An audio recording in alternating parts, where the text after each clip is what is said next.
I've got the vases, but nobody ever sends me flowers. Boo-hoo.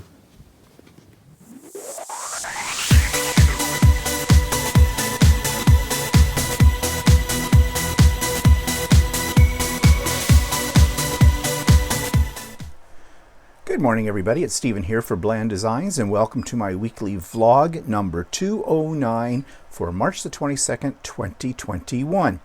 And I'm going to jump right into what's behind me because in a moment I'm going to have to adjust my camera because the sunlight is streaming through my window. And it's because of the time of day when I do this, which is right now my time, 8:05 in the morning. And that's when the sun comes streaming through this window at this time of year. And I have this lovely glow on the side of me. So I'm going to talk to you about this quilt first, then I'm going to adjust my camera so I don't have that blaring me out. So what's behind me? You've seen this before in other stages. And let me just move this down a little bit so you can get more of an effect. And this is what I call circle in a square.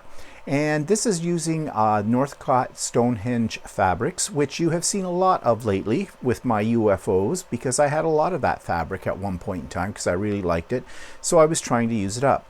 This is my own design again, and the circles are appliques, but I used my circular sewing tool on my sewing machine to do the satin stitch all the way around each circle, which made life a little easier.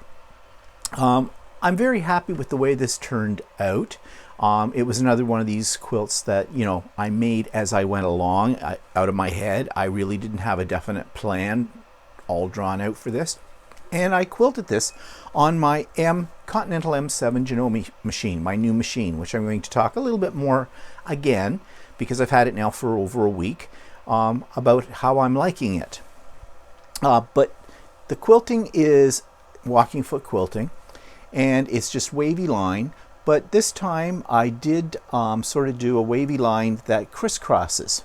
So it comes down these rows and it goes across these rows as well. Now I know you can't see it in the video, and I'm sorry about that, but I'm going to be doing a more close-up look at it on the Idiot Quilter tomorrow.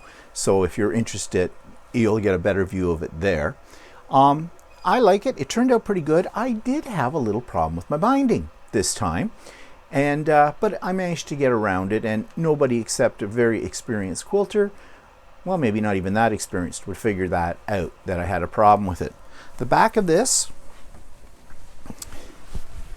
is that same fabric line in sort of a gradient, and you can see a little bit of the quilting there. But for the most part, it was a UFO. It is now done, and I'm very happy with it. And now, as you can see, the sun has gotten a little brighter on the side of my head. So what I'm going to do is I'm going to adjust the camera.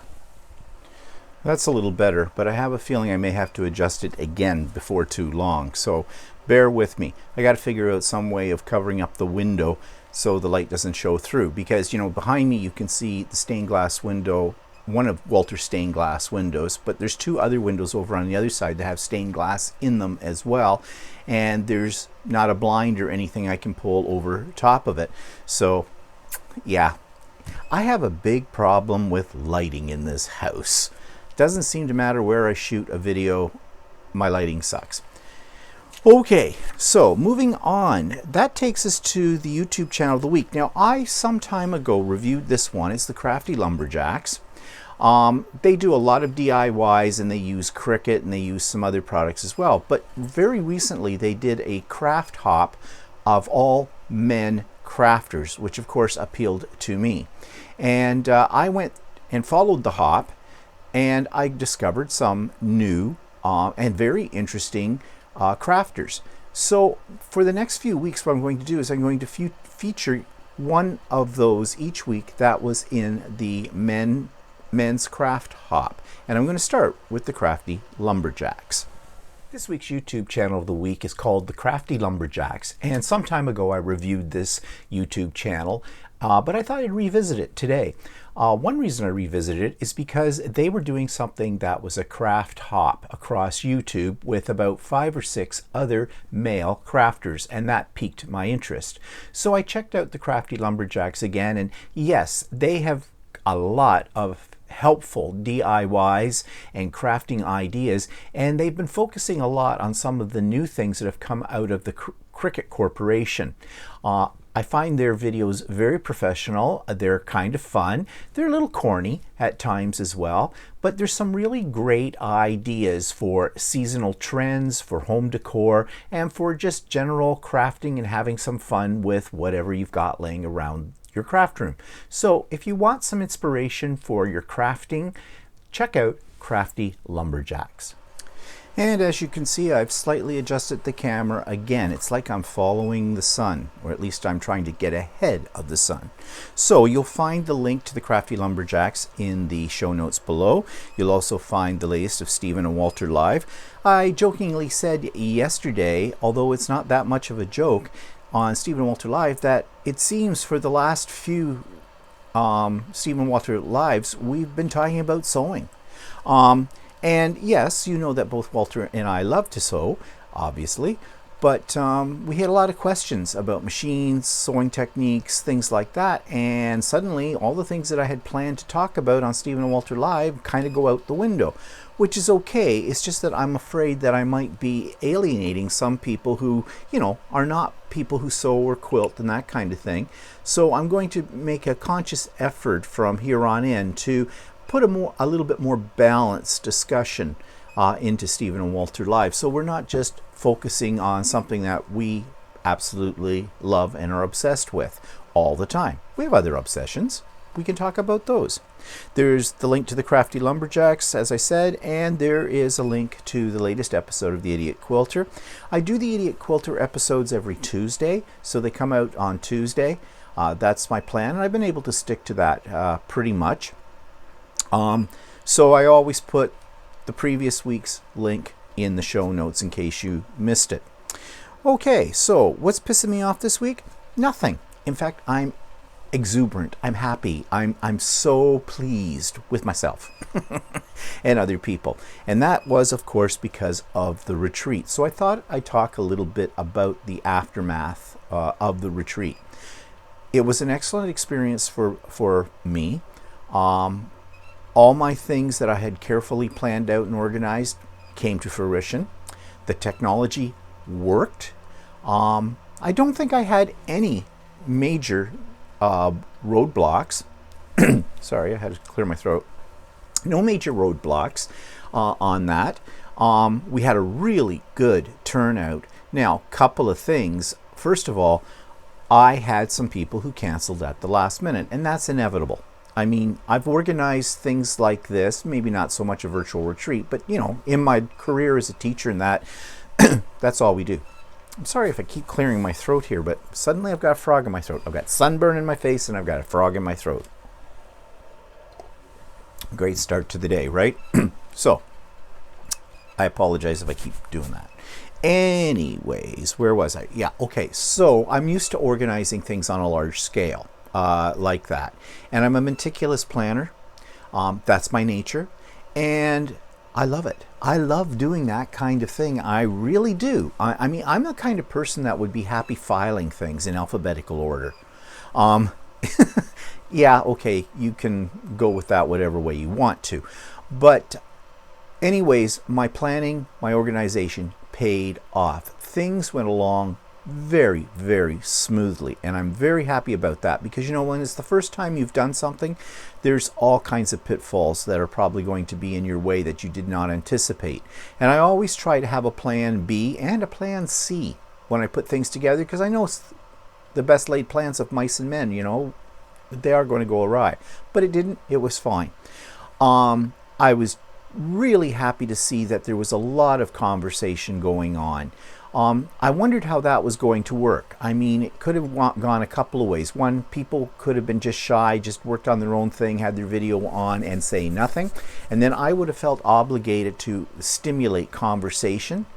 But I didn't have to do that. People just took over and asked questions, which is great, sharing knowledge. There was back and forth. We did not get into anything too controversial until near the end, and I think people were getting a little tired as well, and we did sort of get onto the COVID topic a little bit, but nothing severe. I had set out the ground rules at the beginning and said, this is a drama-free zone, to borrow a Barb Owen expression, and we're not going to talk about politics, religion, or COVID, or any of that kind of stuff. Anything that's really controversial, we don't need to be uptight. We're here to enjoy our hobby and to work on it and have a pleasant day. And it was a pleasant day. People got a lot of things done. There was stimulating conversation. And I had several comments that said they thought the pace of the day was good, which I was worried about because I thought maybe I have too much planned during the day, and that will take people away from what they're working on and frustrate them if I keep interrupting them. But I didn't have one person say that was a problem with what I was doing, so that was good too. So the numbers, the stats, we had people from all over North America. We had and across Canada, only about 4 provinces of Canada were not represented, which is kind of interesting. We actually had a person from the Yukon, which I thought was amazing. We had as far south as Mexico, and we had as far east as Croatia. Why do I have trouble with that word? I know how it's spelled, I just can't say it. Anyways, that was like fascinating because I'm thinking, how did somebody that far away find out about the retreat? But that's the beauty of YouTube, and the internet. We're only as far away as our router. So anyways, I had 90 people signed up. I actually had 80 there show up. That's pretty good. Now, out of that, actually I had 81 because there's one person who was also a presenter, but she stayed on for the day as well. So in a sense, I only had 9 people not show up. Now, out of those 9 people, 2 of them had sent me an email at the last minute saying for one reason or another they were unfortunately were not going to be able to attend. So now we're down to what I would consider legitimate 7 no-shows. 3 of those I'm not surprised at. Excuse me again. Because they're from my ex-guild. I'm not going to say any more about that. So there are 4 that are completely, in my mind, unexplained. And that's fine. Maybe something came up at the last minute. Maybe it was emergency. I don't know. The only thing is that meant that there were some spots, if I had known in a little bit more advance, that I could have filled because I still had people on the waiting list.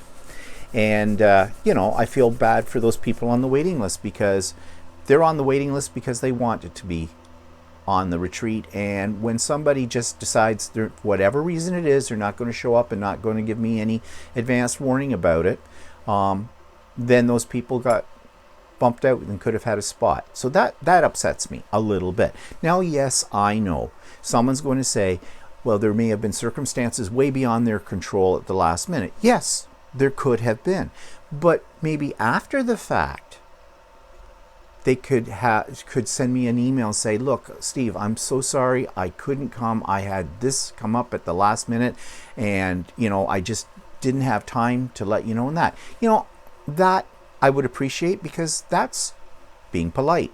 And I mentioned this yesterday on Stephen Walter Live, and someone used the word, well, yeah, they're just being rude. And yeah, that's what it is. It's also because it was a free event, and I think people, and I've talked about this before, so I'm not going to talk about it extensively, but you know what I mean? When something's free, people figure, what the heck? It's not going to cost me anything. It's not costing anybody else anything. So, if I just decide I wake up in the morning and go, yeah, I don't feel like that today, I just won't show up. No big deal. Yeah, it is a big deal. It may be free. I didn't lose money on that or anything because I wasn't making any money on this. Contrary to what some people in, my ex-guild would think. But it did cost me in time, effort, organization, and stuff like that. So, yeah, it does cost something. So anyways, that brings me to what I might do with the second one. Will I have a second one? Yes, I'm going to. In fact, I think almost every email I got, and I got a lot of emails yesterday thanking me and saying what they liked about it, because I did ask for feedback as well. And everybody seemed to be gung-ho that they'd like me to organize another one. And that's great. That's fine. I will do that, but not immediately. First of all, it's all, a good thing. You can have too much of a good thing, right? So I'm not going to do another one for several months. Now, we're moving into April. It's the end of March. And I have a life, as well as other people do. I'm already involved in a retreat through the Quilter's Way in April. I have a sewing day coming up with the Canadian Male Quilters group on Facebook that I belong to this coming Saturday. The weather's getting nicer here in our end of the world. People, have had, because of COVID and winter, want to get out more. And even if we can't go back to normal with our shopping routines and things like that, there are lots of trails people might want to go walking on, or just taking walks, or just going outside and enjoying the nice weather. Especially here where I live, we only get a few months of it. So no one wants to be stuck inside sewing, probably. Well, some people might be. So I think I'll hold off and maybe do something come the fall. The early fall, sort of a pre-Christmas retreat. So people maybe towards the end of September, the 1st of October, that's when people are really getting into the mood to start, making Christmas presents and things like that. So I might have it then. Now, somebody said about having one, just a small one or something, only for a few hours. It's kind of like a sew day. Well, I already do that. Craft and Chat, if you've never heard of it before, is the first Wednesday of every month. It's a Zoom. What I do is the week before, I will publish in all of my different vlogs, the Idiot Quilter, Stephen and Walter Live, and this one. I publish the Zoom link. You don't need to register or anything like that. If you're free, you just pop in if you want to, and away we go. To date, I've been running these now, I don't know, done them for 3 or 4 months or so, maybe a little longer. I enjoy them. Both Walter and I enjoy it. We have a core of people who are regulars, and they become friends. That's the other thing I like about it. And although I've never physically met these people, I've met them through Zoom, and they're my Zoom buddies as well. But we're open, this group, very open to new people. So if you're interested, watch for the link. As I said, it's the first Wednesday of every month, so that means the next one will be April something. I put it in my phone. Just give me a second here to take a look for that. Calendar. Let's go to April. Looks like it's April 7th. Yeah, April 7th. And we do it in the afternoon, my time. It starts at 1 p.m. Eastern Standard Time, and we usually run till about 4, so about 3 hours. And we just work on whatever. And it's not just for quilters, anybody, crafters, knitter, crocheters, that kind of thing. So when we get closer to that date, again, I will talk about it some more. But I do that once a month. But there's nothing saying that maybe down the road, I'm feeling a little bored. I might do some impromptu little sew days, or whatever you want to call it, craft days. I got to come up with another term for it, because I don't want to exclude crafters from this kind of thing. So I would probably give people maybe a week's warning with that, and I'd probably do it the same way. I would just put the link in my show notes, or do a special bulletin about that, and people, if they want to come, just pop in. And, they don't have to pre-register or anything like that. I might do something like that. And I probably, because I do Craft and Chat during the week, and people are working, I sometimes forget that because I'm retired. I would do it on a Saturday, probably a Saturday. Sundays are a little bit more busy for us because of Stephen and Walter Live. So we could see. We'll see what happens with that. But anyways, the other suggestions that I got was, well, I wrote them down. I'm not going to go through them all. The one suggestion that I did mention to people or asked, I was thinking of, and this goes back to what I said about no-shows and free, charging a non-refundable registration fee. It wouldn't be very much money. It would be maybe $10 at the most. That way, you know, people, it's more of a commitment. When you have to put some money into something, you kind of think twice before you blow it off, right? And even if it's only $5 or $10, still people might be hesitant about that. Now, people might think, hey, wow, do the math. How much money are you making from that? Yeah, I wouldn't be using the money for me. I'd be using the money to buy prizes for the retreat. One thing that I do regret is that I did not have a prize for everybody. I did give everybody a virtual swag bag, but I only had 35. I had 36 prizes to give out. I'm looking at my 3D printer. That's what you hear squeaking in the background in the fan. And it's making a little weird noise over there, and I don't think it's anything major, but anyways, squirrel. Like I said, I had 36 prizes, but those came from 3 different sponsors, and I don't want to keep going back to the same sponsors and asking for this kind of thing, because although it may add some business for them, nevertheless, I felt that Ultimate Sewing, Class Act, and Kim at the Quilter's Way Chatterbox Quilts were extremely generous, and I don't want to take advantage of their generosity. So I would probably use that money, not probably, I know I would use that money to buy virtual prizes. And what I mean by virtual prizes, things that are downloadable or gift certificates from other things. I would put the money out for that and then put them back into the retreat, kind of a thing. That's my idea. I have lots of other ideas though as well that were generated from this first one, and I have a whole list of them here, and I'll probably be adding to it as time goes by. So I'm hoping to make the second Idiot Quilter Retreat better. Now, that one other thing too is people will say, well, you know, how do we get in on that? Well, I'll send out invitations or an announcement about it through various sources when the time comes for that. But I am going to give the people that came to the first one first priority. I have their emails. I will send them the announcement, and I'll give them probably 24 hours to 48 hours to register. After that time, I'll open it up to everybody. Now, I did look into being, well, first of all, I didn't know if I could handle 90 people.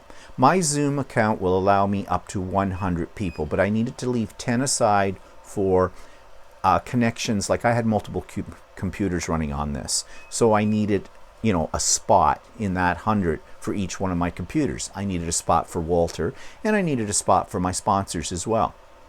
So I reserved 10 spots for that kind of thing, so I could handle 90. I was worried about handling 90. That's a lot. And actually, I found it was not a problem. I could probably handle more, but here's the kicker. I looked into it at Zoom, and the next tier up, I mean, I pay $20 plus tax a month for what I have right now. But to jump to the next tier where I can have more than 100 people, it's going to cost me an annual fee of over $800 Canadian.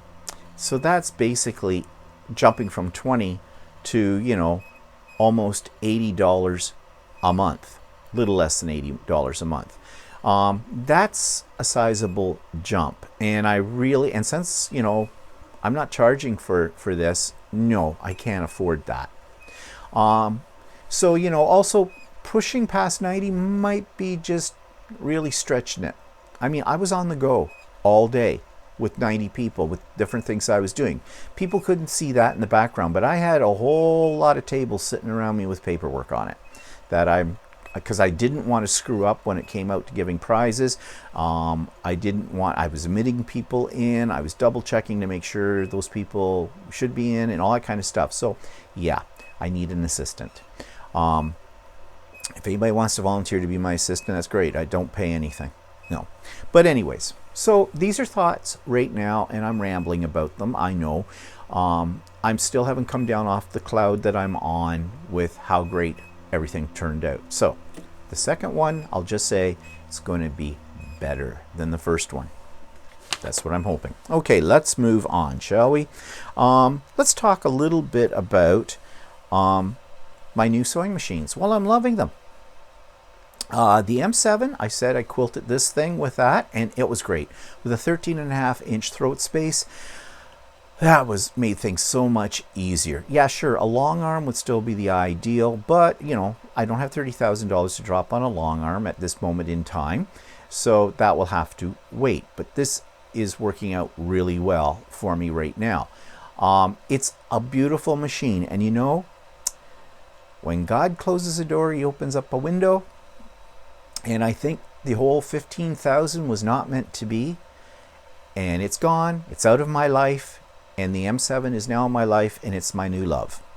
So I'm hoping that we will continue our love affair, but I am liking it. And the 550 embroidery machine, now it's Walter's that I'm using. Mine's on order because they're on back order, and so Shirley told me at Ultimate Sewing probably be in May when I'll get it. So I'm hoping it'll be sooner than that, but yeah, nothing I can do about it. But in the meantime, Walter has generously let me use his because he's busy doing his sewing with garments. And yeah, I'm putting it through its paces right now. And so far, knock wood, it's been cooperating. Well, it's been cooperating with him for a long time. So it's cooperating with me, and I'm getting used to using it. It's not that much different from the 15,000. But there's a couple of things on the 15,000 I do miss, like the Wi-Fi setup where I could actually watch what it was doing on my iPad or iPhone. Actually, I can watch it now too because I set up a little mini camera by it. And I might talk about that tomorrow on the Idiot Quilter episode, what I did there. But yeah, both machines are working out very, very well, and it was worth the additional amount that I had to fork out to manage to get this set up. So I'm happy. So that takes me to stories about my grandmother. And I want to talk about my grandmother and her method of shopping. My grandmother loved to shop. And I loved to shop with my grandmother because I'd always get something. You know, when you're a little kid, you don't really think about the cost of things. And so you basically butter up your grandparents to get a toy when you go shopping. Because grandparents always seem to have an unlimited source of income. Whereas with your parents, when you're a little kid, it's always, no, you can't have that, we can't afford it, kind of a thing. But grandparents don't seem to say that for some reason, at least in my mind when I'm like 6, 7, or 8 years old. In fact, I remember my grandmother's wallet. It always seemed to be stuffed with money. It was big fat thing she kept in her purse, and it was a man's wallet. In fact, my grandmother probably made it because my grandmother, amongst all the other things that she used to do, she did leather work. And she used to make wallets. She made me a wallet when I was a little bit older. She made wallets for my father. She made all kinds of things, leather tooling. So my grandmother did a lot of things. But anyways, it was always seen when she'd pull it out like it was a fat thing with big rolls of money in it. Now, in reality, most of that was probably paperworks and stuff like that. And my grandmother and my grandfather were not rich people by any stretch of the imagination. But when you're a little kid, you think they are. So we'd go shopping. Now, she lived in a small town in, central eastern Ontario called Campbellford. It's a small little place of about 4,000 people. It's always been about that big. And there's really no major shopping there. I mean, major shopping for people in Campbellford is either Peterborough, which is about 30 miles west of Campbellford, or Belleville, which is probably 25 miles or so east. Peterborough in those days was the big city, okay, at least as far as it was concerned for people who lived in rural Ontario in that area. And that's where my grandmother would go. And we'd hop into the car And off we'd go down Highway number 7 to Peterborough. Now, my grandmother had a routine. She knew what store she wanted to go to in downtown Peterborough, and so she was off. And believe me, when that woman went shopping and you were with her, you better be moving fast because you were going to get left behind in her dust. In fact, my grandmother took 2 pairs of shoes with her when she went shopping. She had a couple of bags, her purse, and in those bags she had her shoes. And because her feet would get sore, but she wasn't going to stop shopping because of sore feet, she just changed her shoes into something more comfortable, and off we went. And it seemed to me as a little kid that she knew the store owners wherever we went, and they knew her. And they would walk up to her and go, "Hello, Mrs. Bland. Hi, Daisy. And what can we do for you today?" And my grandmother was a very particular shopper too. She wasn't the kind of person who browsed as much as she had a plan. Actually, I think that's where I inherited my idea of shopping. I am not a browser either. I have a plan. I go out, I got to get this, I get back home. And that's what my grandmother did as well. Of course, with every store we went into, if there was a toy section, that's where you'd find me. I'd say, "Grandma, I'm going over to look at the toys." She'd say, "Okay, now you don't get lost and don't you go anywhere else. I'll come and get you there." Those were in the days where people didn't worry about their children being left basically alone in a store. You didn't think about a stranger coming up and going, "Hi, little boy, you want a candy? Let's come with me," or anything like that. Of course, we were warned at that age. You know, you don't take candy from strangers. You don't talk to strangers. You head right back to, the adult in your life kind of a thing. But people didn't get that uptight. In fact, when my brother was old enough and there would be the 2 of us, we'd go with my grandmother shopping and we'd play on the escalator. Now, you shouldn't let kids play on an escalator. My grandmother had a little fear of that, and so we didn't tell her we were going to do that, but we were fascinated with the escalator. Of course, we were also fascinated with the stop button on the escalator.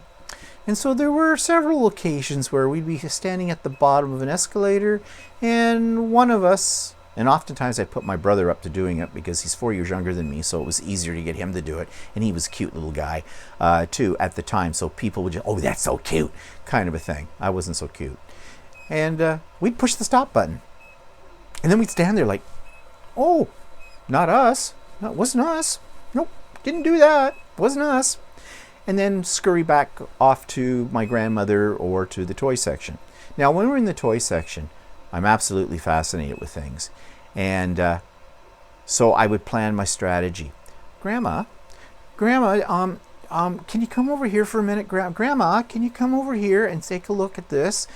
That's really nice, isn't it, Grandma? Oh, that would be so much fun, Grandma. Oh, Grandma, And many times she would say, "Okay, do you really want that?"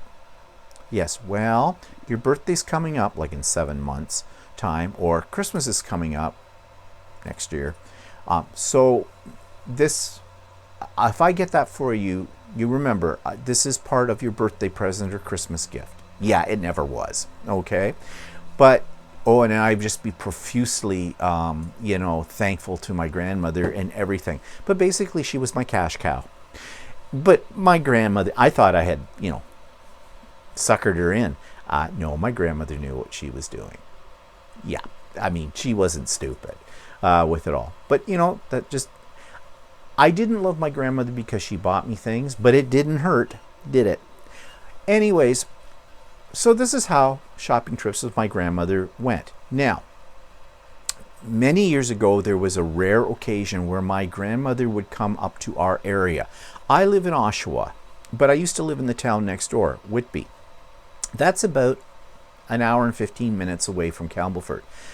But she'd come up because she'd want to go to the Oshawa Shopping Centre. Now, back in the 60s, the Oshawa Shopping Centre, I think, was built in the late 1950s. It was an open-air type of shopping mall. It still exists today, but it's not open air. It's gone through many, many transformations over the years. And, it's completely enclosed and the whole bit and modern. But in those days, it was open air. And it was the largest shopping centre in Ontario at the time. Then they built Yorkdale out on the west side of Toronto, and that far exceeded it and does so today too. But at that time, this was the biggest one, and that was a major shopping trip.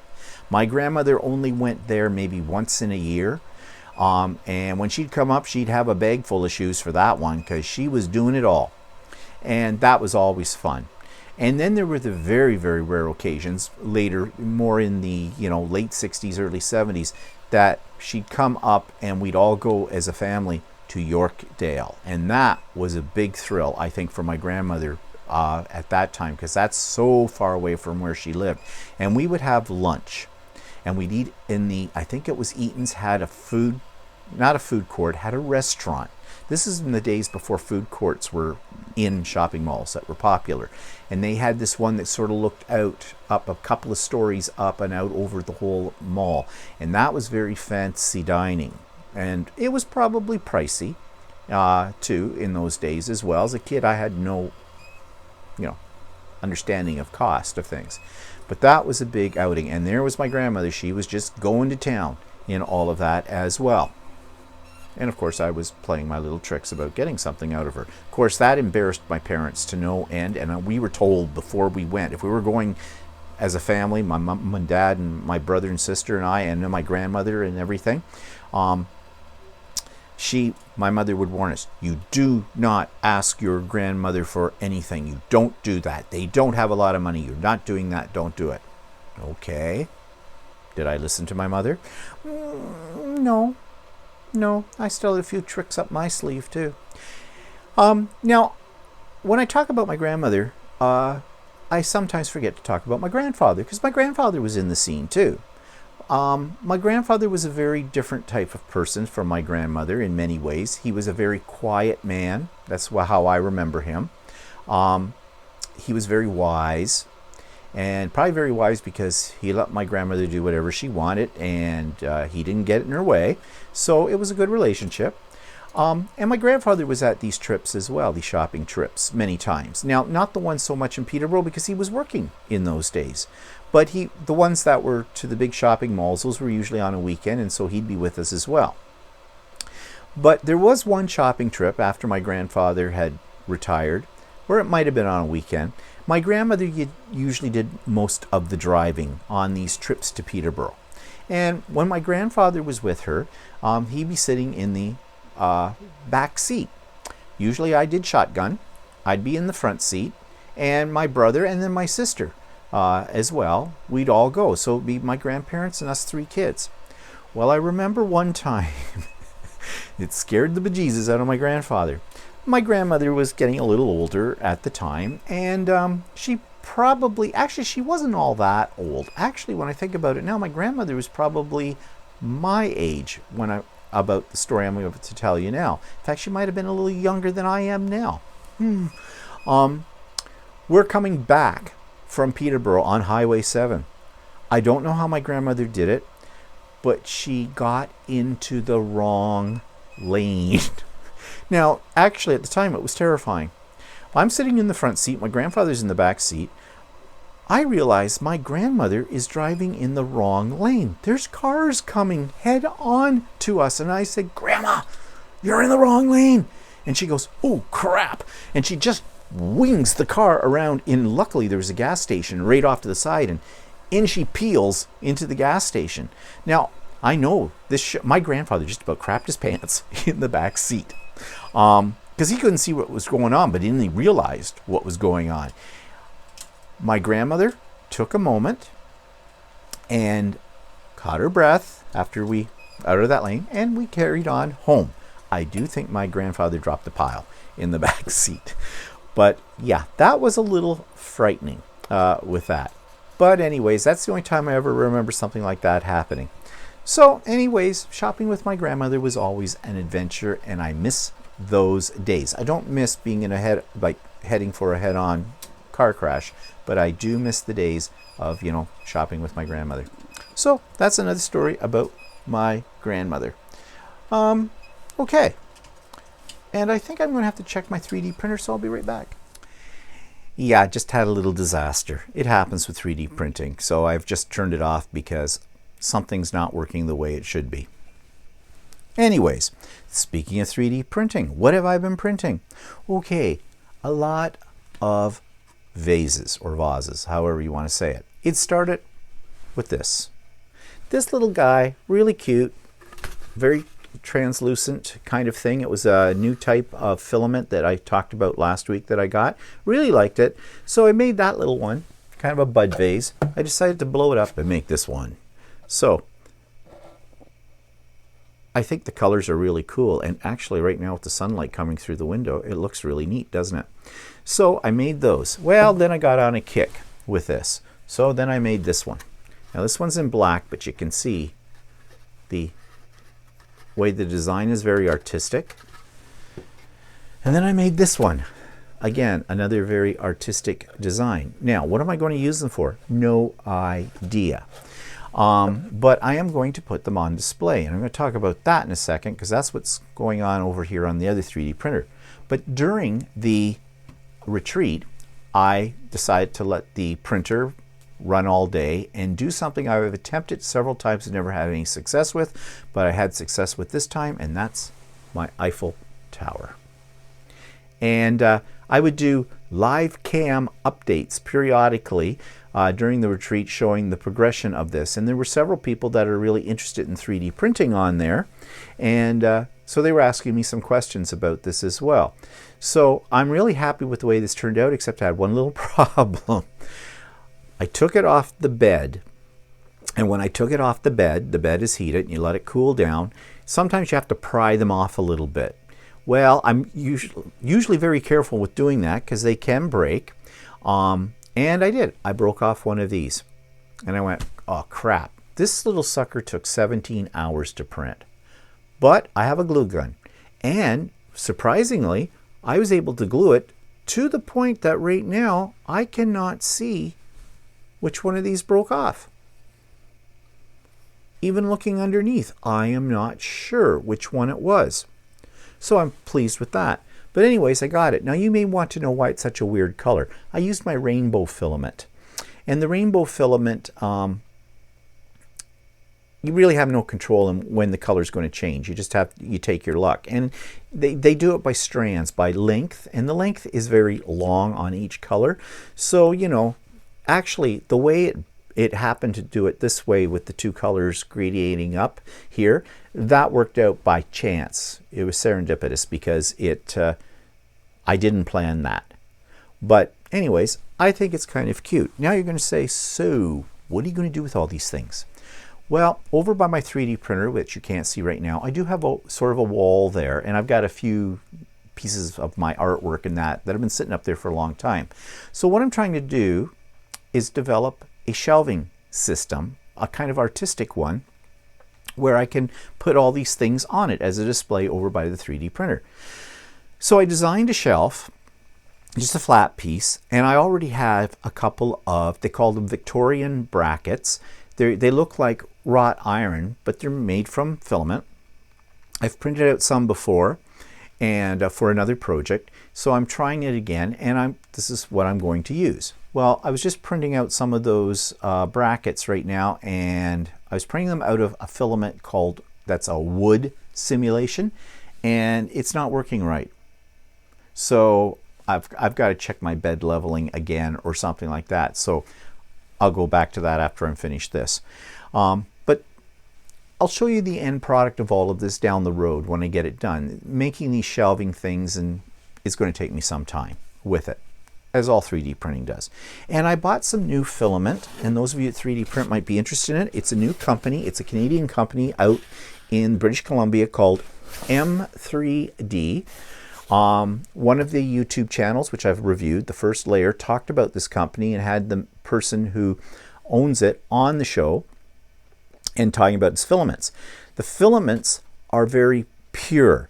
I didn't know this, but filament, PLA, sometimes is mixed with other things, which makes them melt more readily, supposedly. But if it's a pure product, you have to raise your temperature for it. And that's what this stuff is. It's much stronger than the usual PLA that I have been buying. So if you're doing something that needs the strength, you'll get it from there. So right now they only had 3 colors available in PLA, black, white, and neutral. So I bought 1 package of each. It's not terribly expensive, but it's a little bit more than what I was paying for it off of Amazon. But I think it was right now, well, it's $29.99 Canadian spool. And they're 1 kilogram spools. So I ordered these, got them fairly quickly. Shipping wasn't bad. I think I paid $14.99, so $15 for expedited Canada Post shipping. And, you know, with Canada Post, it's always hit and miss. Even if you pay more money for the shipping, you still don't know when you're going to get it. But I did get it within about 5-6 days of when I ordered it. And I made this out of the black. And it's got a nice sheen, it's very smooth, and it is definitely stronger than the usual stuff. I can feel it in this one too, because basically the walls on these are the same, but different filament. This is much stronger. So I'm really pleased with it, and actually their customer service is really good. We were out grocery shopping. My cell phone rang, and it says it's Victoria, BC or something, Vancouver, BC, one or the other. And I thought, who's calling me? It was the owner of the company. He wanted to know if I got my product okay and if I was happy with it and the whole bit. And I says, yes, I am. I got it in a reasonable amount of time. I've tried it. I really like it. And I said to him, are you going to come out with some other colors in PLA? And he told me that in about 2 weeks' time, he's got about 3 other colors coming out and whatnot. So I'm watching for that. And when they come out, I'm going to order some more because I really like it. So that company, again, is called M3D. You can find their website online. It's, do they publish their, I think you just put in M3D Canada and you will find it. And that's the other thing I like about it. It is proudly Canadian. It is a Canadian product, and you know how I like to support businesses within my own country. So go out and buy some. You can tell them I sent you, but that won't mean anything to them. Okay, what's next? All right, so that takes me to the last part of my fabric sculpture, and I'm going to put that in right here. So once the stiffy was dry, I had fairly almost paper-like quality in my fabric. As you can see, it's not very limp, and it's just firm enough that I could run it through my die cutting machine, and I did, and I created these butterflies, and I ran it through a die by Sizzix called Butterfly Dual. I really like that die because it makes 2 different types of butterflies, and you can see what I've done here is I've layered them on top of each other. I also ran them through, and this will not be very clear in the video, I'm sure. Maybe you can see it. I ran them through the matching embossing folder that comes with that particular die just to give a little bit of texture to each of these butterflies, and I went very lightly over it with some black Memento ink just to make those highlights sort of come out, show up. They look a little bit more like shadows. So I have these butterflies made, and I'm thinking that they possibly need a little bit of glitter as well. So I'm going to see what I've got, and I'll do that. So I used a little bit of fine dust, glitter dust on these, and I first gave a very light coat of fixative to each of these just to make them sticky. Then I sprinkled on the glitter, and then I put a top coat of the fixative on top of that. And I'm hoping that when this dries, the wings will stay stiff, but if they don't, I am tempted to give this all a very light spray with the Mod Podge, just to make them really stiff. But we're going to let them sit and dry for a while. So I have finished this fabric sculpture now, and I took my butterflies and I added them here all the way around. Hope you can see that. And if it's not very clear on the video, I do have some still pictures that I'll insert at the end of the video for you to see this. But of course the butterflies are all made from fabric, and I stiffened that fabric with Stiffy, and then I glued the 2 parts together and popped up their wings. These ones I have glued right in here into the fabric, and these two I raised a little bit, so I'm getting sort of a progression and around to the flat one at the top. And I'm pretty much done with it. Now what I did with the edges is I used that gold paint that I used on the fabric in here just to neaten up the edges of the canvas, and it's all done. And I'm really happy with this. I think it's kind of fun. And as I said, it's all made out of fabric, fabric scraps. So I'm going to do some more. Not quite like this one, but I'm going to experiment some more with making fabric into sculptures and see how that works out. So I hope you enjoyed this little tutorial.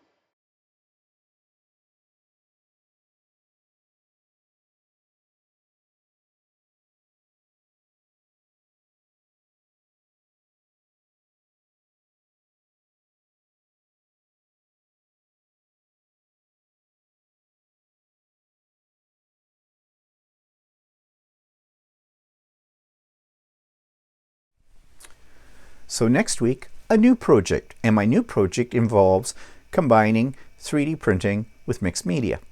And that's all I'll say for now about that. Okay, events in the past week. My mother, she's fine. That's all we need to say. She's fine. So we did do something this week. We went for a walk. We're both getting fat. There's no two ways about it. I don't get on my treadmill anymore. I haven't in about 6 weeks or longer. To be honest with you, I hated getting on the treadmill. I would get on the treadmill, I would watch my YouTube videos and walk for 35 minutes. And I should probably go back to that. But it was a pain in the butt. I would do it first thing in the morning, and because I knew as the day went on, I didn't want to interrupt whatever I was doing to get on the treadmill again.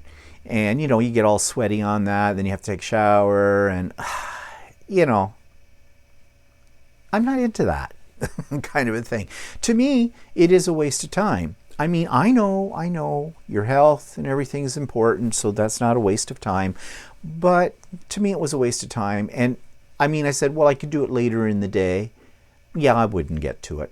So I haven't been doing it. And as a result, I'm putting it on.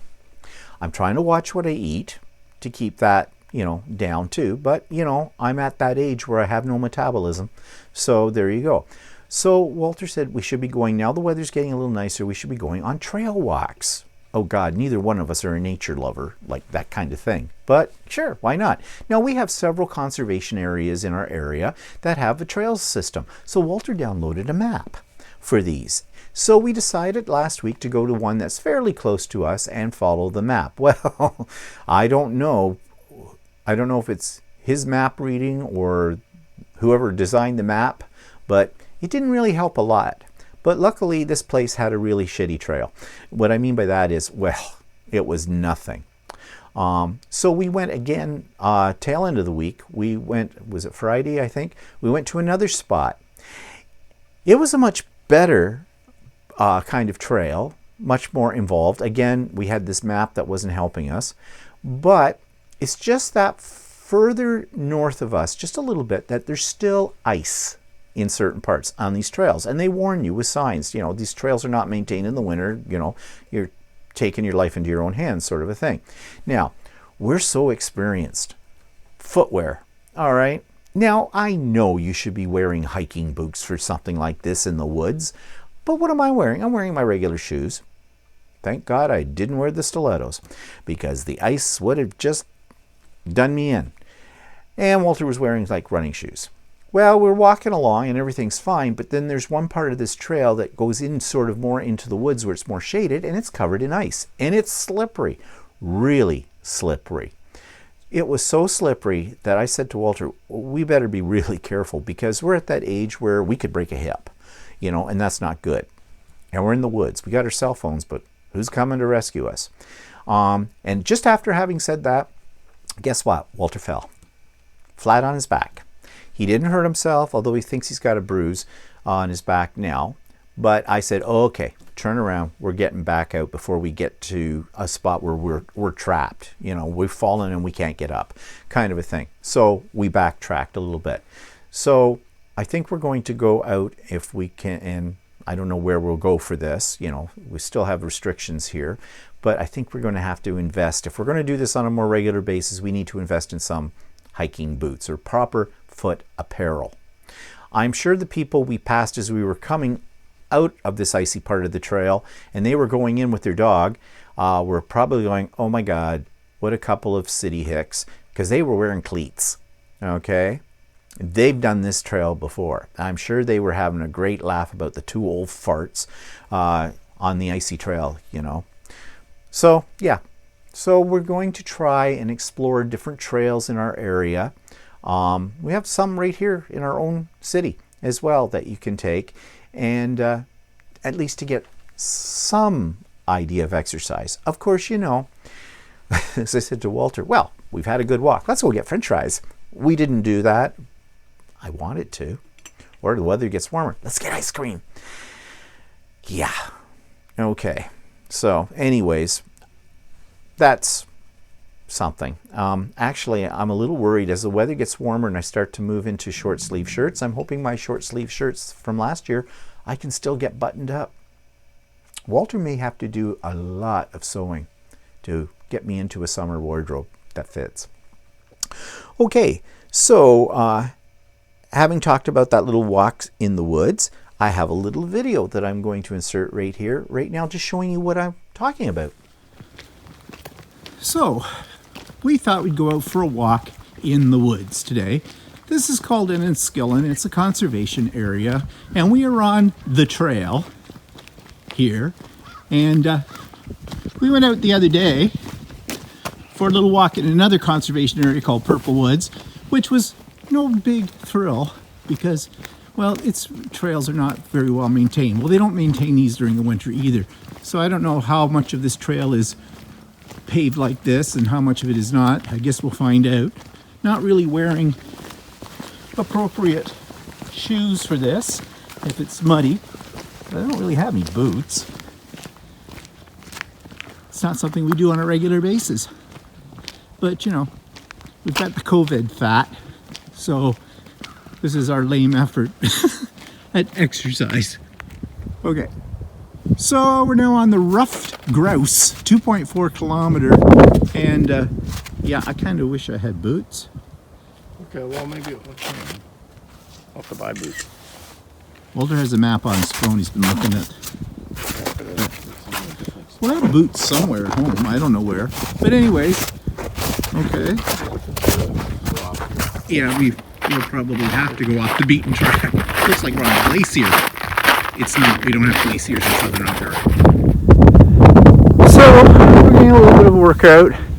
We were down there, then we walked along here, and then we meandered up here. And it's kind of coolish. It's supposed to be 2 degrees C, but there is a bit of a breeze and that makes it a little bit cold. But there's nobody here but us. It is definitely a walk in the sticks. Oh, it's like I gotta tie my shoe. Okay, now we're in an ice path, and this is really slippery. As you can see. I need to wear cleats on here. Yeah, holy crap. This is very slippery. And I am not wearing the appropriate shoes for this. I'm glad I decided not to wear the stilettos. Holy crap. Okay, I'm gonna have to put my camera away because I'm gonna hit the ice here. So we gave that idea up. That was really slippery, really icy, and Walter ended up on his back in there. Didn't really hurt himself, but yeah, just what we need at our age. Let's break a hip on a trail. And then we see other people coming out of there on the ice. Of course, they're wearing cleats. You know, they must have taken one look at us and went, amateurs, like you city boys out here. So we'll come out again another time, but this next time we'll come a little better prepared. And that was our walk on the trails. Not long, but you got to build yourself up to this. Plus, we really need to buy some hiking boots because, yeah, it's just stupid going out here in like everyday shoes. We should know better. But yeah, and we weren't even on the right trail, according to the map. But that's not unusual for us. Well, no, that was the map that's on here, but we were on a trail because it had markers on it. Yeah. Well, anyways. I think it was a ski trail. Oh, well, we're not on skis. Anyways, that's a walk in the woods. I just realized something. This is going to be a long video today because I have another video to insert for you because Wally cooked again. And so I'm going to stick that video right in here as well. This week on Wally Cooks, it isn't Wally, it's me, Stevie Cooks. I hate Stevie. So what am I making? Well, what is this barf in the bowl? This is my version of chicken tetrazzini, which is not made the way that chicken tetrazzini is usually made. Chicken tetrazzini is usually baked. You usually brown your chicken first. You put spaghetti, cook spaghetti in the bottom of a pan. You throw the chicken and the sauce and everything over top of it, and then you bake it. I don't do it that way. I make it all in 2 pans. 1 pot for the chicken and the sauce, 1 pot for the linguine. Yes, we're having linguine with it. And it's a crowd pleaser. Walter says he likes my chicken tetrazzini. High praise. And Wally's in the kitchen again, and he's got a big bowl of batter. So what are you making today? Making Dutch pancakes. He's making Dutch pancakes, which are not the same as regular pancakes. They're a little bit, more like a crepe in a way. They're more dense. They don't have any baking powder in them. So More dense, no baking powder in them, and you put butter and brown sugar and syrup and fruit, whatever you got, on top of them. And yes, they're not low fat, but they're very delicious. So now Walter's ladling in his batter. You can see they're quite big. well, you can make them as big as you want. Well, size matters, I guess. And he's got one. You just already cook them like a regular pancake. You wait till they bubble on the other side and stuff like that, and then you flip it over. Mm-hmm. But because you're not using baking soda in this, it doesn't become really fluffy, right? It's more of a tougher type style of pancake. And with these pancakes, the syrup just sort of lies on top of them. They don't suck into the pancake like they do with traditional pancakes. Mmm. Yum. Ooh, it's bubbling on the edges. My grandmother always said it bubbles on the edges and when it stops looking glossy in the center, and that's when you flip them. Ooh, look at that. Looks delicious. And they're really good with, it sounds weird, butter and brown sugar, but actually it's very, very tasty. Ooh, here comes the big flip. Will it be done? I have a little bit of a problem with this one. Figures on camera. There we go. Need a bigger spatula. Jeez. What, you can't pick up the pan and flip it in There there? we go. There. Ooh, that looks good. That looks good. Yum, yum. Okay, so the pancakes are done. There they are. And we've got all the extras you put on it. We've got some fruit, we've got some brown sugar, and we've got some butter and some maple syrup. So what you have to do is you take a pancake and you put sugar on that. more sugar. Yes. Yeah, this well. is sweet, sweet, sweet. So put a pancake on the plate. Take some butter. Butter's not buttered. And spread it around on your pancake. Should I nuke the butter more? Actually, it's melting okay. Okay. And then you take some brown sugar, I guess with your fingers. Oh. Spoon. No, I took the spoon. Spoon would be nice. Yeah, really. Okay, fine. So now that we have a spoon, you take the brown sugar and you sprinkle it on your pancake. I'm getting out of the shot here. And then you take some fruit that has more sugar on it. Sugar, sugar, sugar. If you're diabetic, I don't recommend this. You can use fake sugar. Well, whatever. And you put your fruit on like that, and then you take your syrup.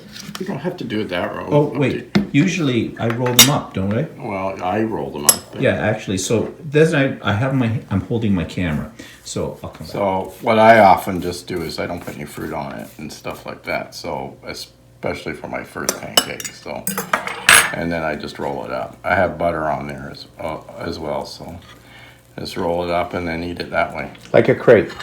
Yeah. And yeah, I'm going to roll mine up with fruit in it. But you can put the fruit on top of it. I haven't had these in a while. I forgot how to do them. But they're delicious. And so the other news from this week involves another one of my quilts. It's one I call a roundabout. And I'm going to show that quilt and talk about it. Actually, I think I have a video of it as well that I'm going to insert in here. But it is a quilt that I am now gifting. I have not given any of my quilts away before, and I've talked about that before, my reluctance to do that while I'm breaking the ice, because, well, my Walter's nephew's wife just bought a new bedroom suite, new bed, and wants a quilt.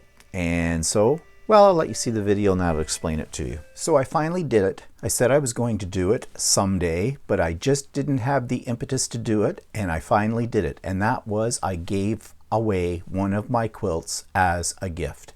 This quilt I did in a class, I think it was called Roundabout, and it's the first quilt that I ever made where I had to sew curved lines, and those center blocks are basically drunkard's paths. I was very proud of how this quilt turned out, and this one in the quilting as well. I took it to a long arm place and I used a pantograph to actually do the quilting myself. So I was really pleased with the way this turned out. I like the colors in it because those are my colors as well. And it's just been sitting folded up on the guest room bed. So got a call from Walter's brother-in-law, and he said that his son and daughter-in-law were getting a new bedroom suite and they were looking for a quilt. So he wondered if I had one that I could give them. And yeah, they're family, so that's not a problem, except a lot of people who don't quilt don't really understand, you know, how much a quilt actually ends up costing. He offered, if I was going to make one, to pay for the materials, which was very nice of him, but he doesn't realize that it takes about $300 worth of fabric to make a quilt this size, because this is a queen size quilt. Not to mention time and effort. Now, the time and the effort doesn't bother me because this is my hobby, so that's fine. And even the cost I don't mind either, and I would never charge a relative for one of these. So I've broken the ice. I've given this as a gift. Walter's nephew and his wife, who have received it, seem to be absolutely thrilled with it, and that's great. It's gone to a good home, except I made one provision. I said, this is going on your bed. It is not going to be a dog bed. Now, they don't have a dog, so there's no big deal about that. But I did have to explain to them that oftentimes I've heard horror stories from other quilters where they've given a quilt away to discover that it's ended up as a dog's bed. So they did assure me that was not going to happen. So I have to give them some washing instructions as well to keep it always looking fresh and new. And they're going to have to send me a picture of what it looks like when they get it on their bed. I'd really like to see that. And that brings us pretty much to the end of today's vlog. You're probably going, yay. Yeah, because this is a long one. But just a final note, or what's coming up. I already mentioned it. The Canadian Male Quilters group that I belong to on Facebook is having a sew day on Saturday, and those are always fun, so I'm looking forward to that. And I just want to say a big thank you for those of you that supported the retreat, came out, and I'm glad you had a great time, and I did too. And so, yep, there'll be one down the road again for that. But I just want to thank those people too for sending out the very nice emails, thanking me for it and making some really kind comments and some really constructive suggestions for future one. So, okay, this has gone on long enough. I'm going to sign off. Tomorrow, look for the Idiot Quilter, and of course, next Sunday will be Stephen and Walter Live. I hope you're staying happy, staying healthy, Still staying in and still being cautious. This thing we're in is not over yet, but as I said before, there is a light on the horizon. We're heading towards it. So go into the light. Have a good week. Bye-bye.